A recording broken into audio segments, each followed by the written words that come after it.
আসসালামু আলাইকুম প্রিয় দর্শক, অন্য মঞ্চের আলাপ চাইতে আপনাদের সকলকে আমন্ত্রণ জানাচ্ছি। এক হাদির জন্য বাংলাদেশ জ্বালায় ফেলে গেছে। ব্যাপারটা সেরকম না, ব্যাপারটা সেরকম না। এখানে হাদি একটা জাস্ট ছুতা। আসল কাজ হলো বাংলাদেশকে তারা জাহান্নাম বানাবে, যে কোনো ভাবেও বাংলাদেশে জাহান্নাম বানাবে, বাংলাদেশে গণতন্ত্র ফিরতে দেবে না। তখন পর্যন্ত দেশের বিভিন্ন জায়গায় রাতেই নানা রকম হুজ্জতি শুরু হয়েছে ওসমান হাদির মৃত্যুকে কেন্দ্র করে। আওয়ামী লীগের নেতাদের বাড়িতে আগুন ভাঙচুর এবং সবচেয়ে গুরুত্বপূর্ণ হচ্ছে প্রথম আলো এবং ডেইলি স্টার অফিসে ভাঙচুর এবং আগুন। গত রাত বাংলাদেশের জন্য একটা বিভীষিকাময় রাত।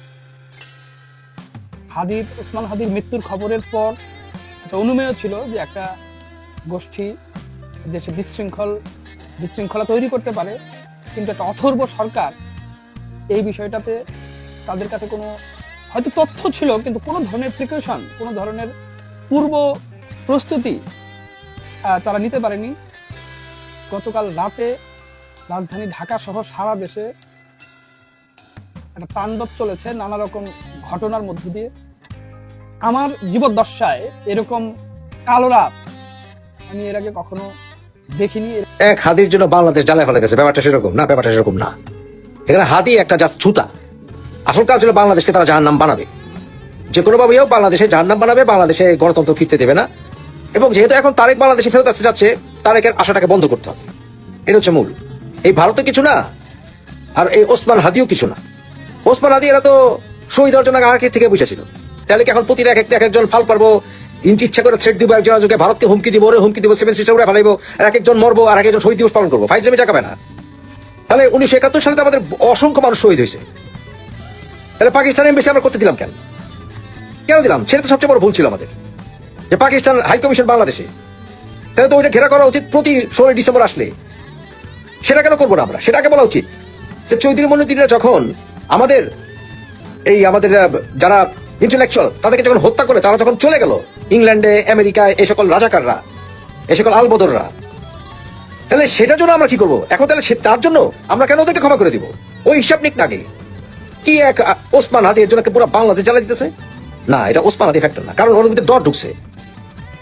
এই জেহাদি ভিতরে ডট ঢুকছে। এই যে এনসিপির পোলাপান, চ্যাংরা পোলাপান, ওর ভিতরে ডট ঢুকছে। চ্যাংরা তো রক্ত গরম তো, ওই যে ফাল পারছে মনে করছে হাসিনারে ফালাই দিছি, জনগণরা আসলে ওকে পিছিয়ে ছিল ওই সময়। অগতের শক্তিটা দূর, ওইটা তারা বুঝে নাই। ওটা এখন বুঝবো, বুঝছেন না? কারণ কি জানেন, এগো ভিতরে ডট ঢুকিয়ে গেছে। চিন্তা করে ওসমান হাদিরে ফালাই দিছে, কোন দিন আমারে ফালাই দেয়, কোন দিন ওরে ফালাই দেয়। এদের খাওয়ান বন্ধ হয়ে গেছে। এদের বেসিক্যালি খাওয়ান বন্ধ হয়ে গেছে। এর জন্য ডরের চোট এগুলি করতেছে। ওই যে মোমবাতি নিবার আগে বুদবুদ করে, কারণ জানে এরা আন্তর্জাতিক ক্ষেত্রেও সমালোচিত হয়ে গেছে। কারণ ইউনূস সরকার প্রচন্ড সমালোচিত হয়েছে, গণতন্ত্র গণটিকে হত্যা করছে, বিচারের নামে প্রহসন করছে। আরে ভাই, আওয়ামী লীগের বিচার করে না করছে কি? সুষ্ঠু বিচার তো করতে পারেন নাই, করছেন বিচার নামে প্রহসন করছেন। ওই যে রাজাকারদের দিয়ে বিচার করেন নাই, তাজুলের মতো রাজাকারদের বিচার করেন নাই, করছেন। তাইলে এরা সব দিক দিয়ে আন্তর্জাতিক মহলেও এমনকি পার্শ্ববর্তী সকল দেশের কাছে এরা আবেদন হারাই ফেলছে। এদেরকে সবাই সন্ত্রাসী মনে করে। এখন তাই ফাল পারতেছে। আর ওই যে ফ্রান্স থেকে আর আমেরিকা থেকে ইল্লু পিঙ্কু এদেরকে বাতাস দেয়, এদেরকে উস্কায় দেয়। এদের উস্কানের ফলে প্রথম আলো, ডেইলি স্টার, এগুলো তো বহুত আগে টার্গেট। কারণ ওই যে আরেক রাজাকার আছে না, রাজাকারের পোলা মাহমুদুর রহমান, আমার দেশ, যার মায় কিনা সংগ্রামের এডিটর ছিল, এই রাজাকারের জারদ সন্তান মাহমুদুর রহমান, বুঝছেন না? এই মাহমুদুর রহমান আমার দেশে পত্রিকার ব্যবসা বাড়ানোর জন্য ওই বন্ধ আগুন জ্বালাই দিব, আপনার ডেইলি স্টার আগুন জ্বালাই দিছে, প্রথম আলো আগুন জ্বালাই দিছে, মানুষগুলোর জীবন বিপন্ন করছে। ওখানে সাংবাদিকদের আক্রমণের শিকার করছে, তাদের শরীরে আঘাত করছে, তারা পরিবর্তন নিছিল, মরে গেছে কিনা কয়জন কে জানে। এরপর যে লুপিকে কয় না থাক, ফিরে আসো, চলবো না। ক্রাইম কিন্তু তোমরা করে ফেলছো লুপিঙ্কু। ভারতের সাংবাদিকরা, ভারতের সরকারের যদি কেউ শুনে থাকে, এটা উচিত হবে ভারতের সরকারের ক্ষমতা ব্যবহার করে এই ইল্লু পিঙ্কু জাগের বিরুদ্ধে অলরেডি আমরা বিভিন্ন নালিশ দিয়ে রাখছি, এগুলো ঘাড়ের ধইরা জেলের ভিতরে পড়া। এই আইন কিন্তু আছে, আন্তর্জাতিক লতে এই স্টেপ নেওয়া যায়। তাহলে ইল্লু পিঙ্কুরে সোজা করা উচিত। এবং তারপরে বাংলাদেশে এই ক্রিমিনালগুলি আছে না, এই যে হাসান আব্দুল্লাহ, ফাইনাল মুখের খাইতে খাইতে আল্লাহ সারের মতো এরকম ফুল লাগেছে গা জিহাদিগুলি। আজকে দেখলাম এইগুলি ফুললা ফুটবলের মতো হয়েছে। এক একটা খাইতে উপরে দিয়ে খায়, নিচ দিয়ে খায়, ব্যাংকে খায়, গলা দিয়ে খায়, খাইতে তো গলাই পর্যন্ত ঠিক গেছে। এই মালগুলিরে অ্যারেস্ট করা, এই মালগুলিকে যদি অ্যারেস্ট না করে বাংলাদেশ শান্তি আসবে না। বেশি না, 1000 এই সকল পোলাপান অ্যারেস্ট করে ফেলা উচিত। পোলাপান মূল বিচল বিচার আছে, অ্যারেস্ট করে ব্রিফ ট্রায়ালে ফেলা দেওয়া উচিত। হ্যাঁ, একেবারে ব্রিফ ট্রায়ালে, সংক্ষিপ্ত বিচার করে শাস্তি দিয়ে দেওয়া উচিত। এগুলো সব জিহাদি ক্রিমিনালস। কথা কর না কেন? স্টেট বলেন, আর বিএনপি আওয়ামী লীগ এই বিষয়ে ইউনাইটেড হইতে হবে। ভাই আওয়ামী লীগ অন্যায় করলে আওয়ামী লীগের বিচার সুষ্ঠু করেন না, বিএনপি ক্ষমতা এসে সুষ্ঠু বিচার করুক। আর বিএনপি যা অন্যায় করছে তারও বিচার হোক। বিএনপি তো সন্ত্রাসী পালা শুরু করছে, এগুলো তবা করুক। এই যে আজাদ আড়াই হাজার সন্ত্রাসী এটা পাল্টাছে না, এগুলি তবা করে বিএনপি আওয়ামী লীগ দুজনে দেশের জন্য কাজ করুক, এটা দেশে ইউনাইটেড হয়ে যাক। সবার উপর বাংলাদেশ, সবার উপর 1971 সাল, সবার উপর আমাদের স্বাধীনতা সার্বভৌমত্ব, এরা একত্র হয়ে যাক। এই দুই দল একত্র হয়ে এই হারামজাদা গুলির পেতানি দেখ না কেন, সবগুলির বাইন্দা ভিতরে বলুক না কেন, কেন বলবে না? সবগুলি শয়তান। এখন এই কথা কইতে লজ্জা পান কেন? লজ্জা পাবে রেখে টেকা করার দরকার। এরা জিহাদি, বাংলাদেশ জিহাদিতে পাল্লা পড়ে গেছে। আমরা ট্রিট হয়েছিলাম। শুনেন, শেখ হাসিনার সরকারের পরিবর্তন হোক, গণতন্ত্র ফিরে আসুক, আমিও চাইছি, সবাই চাইছি, আমরা সংগ্রাম করছি, কিন্তু নিশ্চয়ই দেশটাকে জিহাদি হাতে তুলে দিতে চাইনি। সেই সকল বিকৃত ইসলামের বিকৃত ব্যাখ্যায় জিহাদি এগো কাছ থেকে বাংলাদেশকে মুক্ত করতে হবে। যারা তারা নাস্তিক বানাই দিব, যারা তারা কাফের বানাই দিব, যারা তারা মুরতাদ বানাই দিব, যারা তারা আগুন জ্বালাই দিব, ইসলামের এই অপমাননা করছে, ওই অপমাননা করছে, এগুলি করে যারা তারা ভয় দেখাইবো, এগুলো ফেস করেন না কেন একত্রভাবে? বাংলাদেশে এদের সংখ্যা বেশি না, এরা হইতেছে ইউনাইটেড মবক্রেসি। হ্যাঁ দেখ কাজ দেয়, এগুলো ব্যক্তিগত পর্যায়ে একটা ভালো চাকরি হবে না এসব পোলাপান। এরা ওই থাকারি করে খাইতে খাইতে ফুটবলের মতো ফুলবো, বুঝছেন না? সুতরাং বাংলাদেশকে বাঁচাইতে হলে এদের বিরুদ্ধে ইউনাইটেড হতে হবে। আপনি ভিয়েনা কনভেনশন ব্রেক করে ইউনূস সাহেব আপনি দেখতেছেন না, যারা একটা বিদেশি রাষ্ট্রের ডেপুটি হাই কমিশন এরা আক্রমণ করে, এরা প্রোটেস্ট আক্রমণ করে, এরা থ্রেট দেয় বাংলাদেশের মাটিতে দাঁড়ায় আমাদের প্রতিবেশী রাষ্ট্রের বিরুদ্ধে। প্রতিবেশী রাষ্ট্রে ভুল করলে আমিও তো ভারতের অনেক সমালোচনা করি, অনেক সমালোচনা করি ভারতীয় সরকারের, কিন্তু এর থেকে ভারতের হাই কমিশন চালাই দিব। ভিয়েনা কনভেনশন আছে কি করতে? আন্তর্জাতিক আইনে বাংলাদেশ যে মাইনকে চিপায় পড়তেছে এটা বুঝেন। ডক্টর আপনার কাছে কালকে নাই, হয় আল্লাহর কাছে যাবেন না গতি ছাড়বেন। বাংলাদেশে কি হবে তাহলে? এটা কি আপনার দায়িত্ব দিতে পারে না? বাংলাদেশে পেনাল করে দায়িত্ব দিতে পারে না? বাংলাদেশ আর্মি প্রধান কি করেন? ভাই আপনি কি ওয়াকার সাহেব আপনি কি করেন? আপনি তো বলছেন আপনার উপর আস্থা রাখার জন্য। স্ট্রং হন, অ্যাকশনে যান, এই বান্দর গুলি ধরেন, দেশকে ঠান্ডা করেন। কথা নেই বার্তা নেই, ট্রাক্টর নিয়ে গিয়ে বিল্ডিং ভেঙে ফেলাইবো, আগুন জ্বালায় ফেলাই দিব। কয়জন এরা কয়জন? 1000, 2000, 3000, 5000, 10,000 এর উপরে না। এই 10,000 আপনি ঠান্ডা করেন, বেশি না, কয়েকশো আর্মি অফিসার লাগবে, আর্মি লাগে। সোজা করে দেন, দেখবেন এগো পিছিয়ে কুত্তাটাও খারাইব না, বুঝছেন? বাংলাদেশকে আর কত জাহান্নাম মানবেন আপনারা? আর কত জাহান্নাম হইতে দিবেন আপনারা? এটা ভাবতে হইব। এরা যদি চায় যে এরা বাংলাদেশকে যুদ্ধক্ষেত্র বানাইবো, যদি চায় ঘোষণা দেখ, তাহলে আমরাও প্রস্তুত হই। বাংলাদেশকে বিএনপি আওয়ামী লীগ আপনি যাই করেন, বিএনপি করেন, আওয়ামী লীগ করেন, জাতীয় পার্টি করেন, যে দলই করেন, বাংলাদেশকে মদ থেকে বাঁচাইতে হবে। তার জন্য যা দরকার, যদি আমাদেরকে তৈরি হইতে হয় তারপর তৈরি হবো। যদি মারামারি করার জন্য মারামারি করে দেশকে বাঁচাইতে হয়, তো তাই সেটাই আমাদের করতে হবে। কি করা? যদি সরকার আমাদেরকে হেল্প না করে, বাংলাদেশ আর্মি হেল্প না করে, তাহলে আমাদেরকে সেটাই করতে হবে। তাহলে আমরা ডান্ডা রেডি করি ঠান্ডা করার জন্য, আর তো উপায় নাই আছে। তখন পর্যন্ত দেশের বিভিন্ন জায়গায় রাতেই নানা রকম হুজ্জতি শুরু হয়েছে ওসমান হাদির মৃত্যুকে কেন্দ্র করে। আওয়ামী লীগের নেতাদের বাড়িতে আগুন ভাঙচুর, এবং সবচেয়ে গুরুত্বপূর্ণ হচ্ছে প্রথম আলো এবং ডেইলি স্টার অফিসে ভাঙচুর এবং আগুন। এরকম একটা কিছু আমরা তো অন্তত ধারণা করতে পারছিলাম, কিন্তু সরকার করতে পারেনি। যেন ওসমান হাদি হঠাৎ করে মারা যাননি, যে সরকার খুবই সমস্যার মধ্যে হঠাৎ করে পড়ে গেছে। এক সপ্তাহ আগে গুলিবিদ্ধ হাদি প্রায় এক সপ্তাহ মতো বেঁচে থেকে মারা গেছেন, এবং গতকালই প্রধান উপদেষ্টা বলছিলেন দেশবাসীকে শান্ত থাকতে। তার মানে তার কাছে বার্তা ছিল। আমরা প্রশ্ন করি, কি প্রস্তুতি ছিল আসলে সরকারের? ওসমান হাদিকে যদি আমরা সম্মান জানাতে চাই, আসলে আমাদের কি করার কথা ছিল? তার চাইতে জরুরি কথা, এই দেশকে যদি আমরা আসলে ভালোবাসি, তাহলে কি করার কথা? কারা এসব করছে একটু আলাপ করে রাখা দরকার। ওসমান হাদি মারা যাওয়ার পর প্রধান উপদেষ্টা একটা ভাষণ দিয়েছেন। মানে এই মানুষটাকে কিভাবে আসলে আর পথে রাখা যাবে আমি জানি না। আবার তিনি একরকম মোটিভেশন দেওয়ার চেষ্টা করছেন, শান্ত থাকতে, কোনো রকম কোনো হঠকারী সিদ্ধান্ত না নিতে, হঠকারী কাজ না করতে। ওনার প্রয়োজন ছিল খুব স্ট্রিক্ট একটা হুমকি দেওয়া সবাইকে, যে তিনি কোনোভাবেই এই ধরনের উচ্ছৃঙ্খল হঠকারী আচরণ বরদাস্ত করবেন না, এবং প্রচুর পুলিশ তো বটেই, সেনাবাহিনীর প্রয়োজনে আরো বেশি ডেপ্লয়মেন্ট দরকার ছিল ঢাকা শহরে, এবং তাদেরকে অ্যাকশনে যাওয়ার কথা বলার দরকার ছিল যখনই প্রয়োজন। ওসমান হাদির মৃত্যুকে নিয়ে যা যা ঘটছে, এটার একটা অনুমান বিকাল থেকে হচ্ছিল। আমাদের মনে রাখতে হবে, এবং এখন যে মৃত্যুটাকে নিয়ে যেভাবে যা করা হচ্ছে, তাতে সন্দেহ নানা দিকে যেতে পারে, যে এই মৃত্যুটা এই দেশের ভেতরে একটা অস্থিরতা তৈরি করার জন্য কেউ ঘটিয়েছে কিনা। ওসমান হাদিকে প্রমিনেন্ট করে তোলা, মিডিয়াতে প্রচুর কাভারেজ দেওয়া, হাদি সেরকম মানুষ ছিলেন যিনি মানুষের সাথে কানেক্ট করে ফেলতে পারেন, সেটা করা, এবং তারপর তাকে হত্যা করে এই ধরনের একটা পরিকল্পিত পরিস্থিতি তৈরি করা, এই প্রশ্নটা করতে হবে, নিশ্চিতভাবেই করতে হবে। অথচ আমরা আরেকটু সেন্সিবল হতে পারতাম, যেমন সেন্সিবল আচরণ করেছিল ভারতের মুসলিমরা।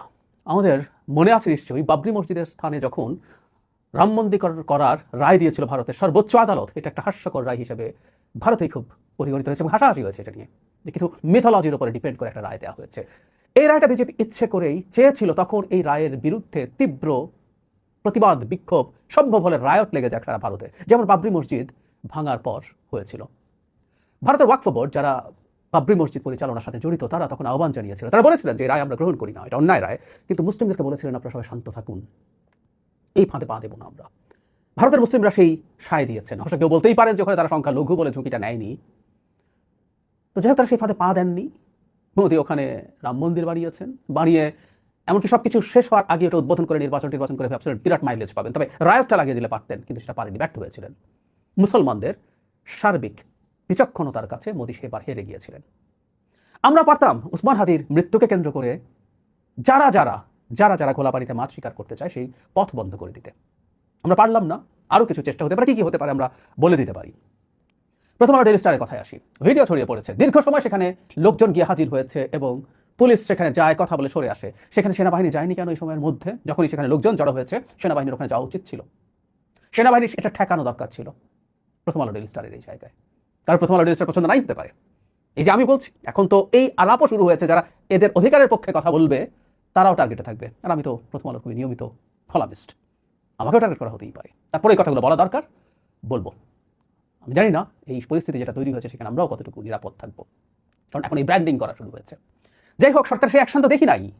ডক্টর ইউনূসের অত্যন্ত ম্রিয়মান স্বরে তিনি মোটিভেট করার চেষ্টা করছেন। উনি একজন অ্যাডমিনিস্ট্রেটর, উনি আসলে শেষ পর্যায়ে এসব বুঝতে পারছেন না, উনি প্রেডিক্ট করতে পারছেন না এই ঘটনা কি হতে পারে। উসমান হাদির গুলিবিদ্ধ হওয়ার পর তার মৃত্যুর পরিস্থিতি হলে, মৃত্যু হলে কি হবে, এটা অত্যন্ত বেসিক পলিটিক্যাল জ্ঞান রাখে এমন মানুষও জানেন, কিন্তু ওনাকে আমরা দেখলাম না কিছু করলেন।